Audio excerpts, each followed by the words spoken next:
Hello, this short video I'm going to show you how to remove some gasket material right there. Hopefully that's good enough. Let me see if I can, you can see it. It's this here's particular. It's a Permatex Red is what this is.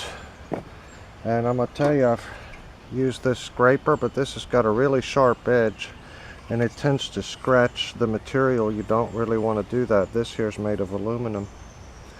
Okay, I've tried a screwdriver, and that can work as well. But again, these little scratches, when you put the new gasket on, those little scratches can serve as little channels where the oil or whatever can leak out again, so you don't want to scratch it.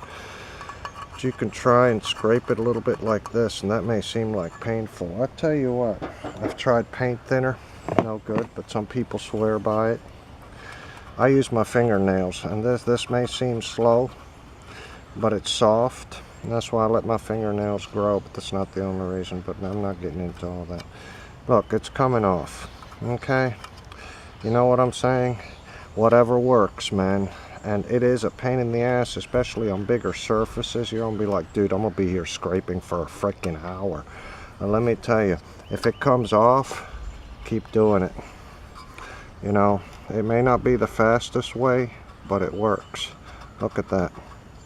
You know, and make sure it comes off. Sometimes you can grab it like that and just peel it a little bit, and that might work to make a little bit.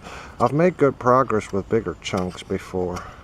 Sometimes a whole strip will come off and it's like, yeah, you know. And I would love to tell you that there's some way where I can get rid of this crazy material all in one, you know, fell a little 30-second swoop, but I just have not found it.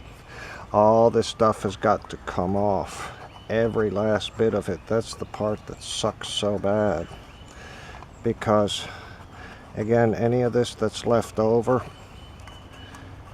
if you put new gasket material on here, it could leak, because the old stuff is creating a bump or a lump or something, and then the oil will seep right through, you know. But a fingernail works, you know. It does work. It may not be the best way, but and let me see if you can see that there cylinder head. Yeah, it's visible.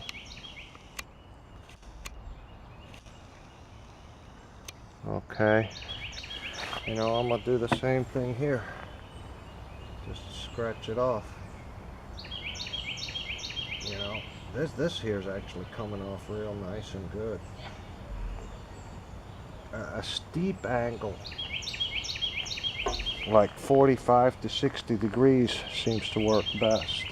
But you got to be careful. Go slow, because if you go fast, you can end up hurting yourself. A lot of these edges are very sharp. Okay, but it's coming off.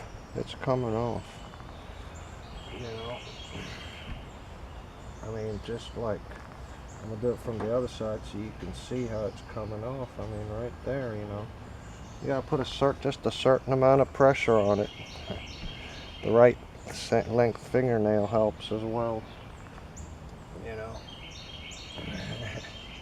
I mean, now some people have used steel wool.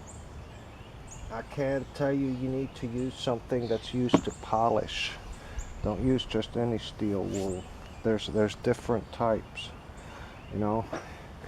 And if you use a scraper, you're gonna have to go real light with it, like so, and just try and get up under it without scratching the surface. You put a gouge in here. This here is metal, and aluminum is soft, and it'll gouge that in no time at all.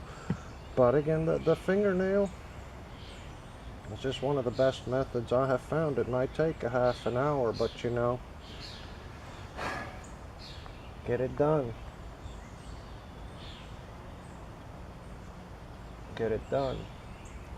Because half an hour or what, you know. Okay, that's all.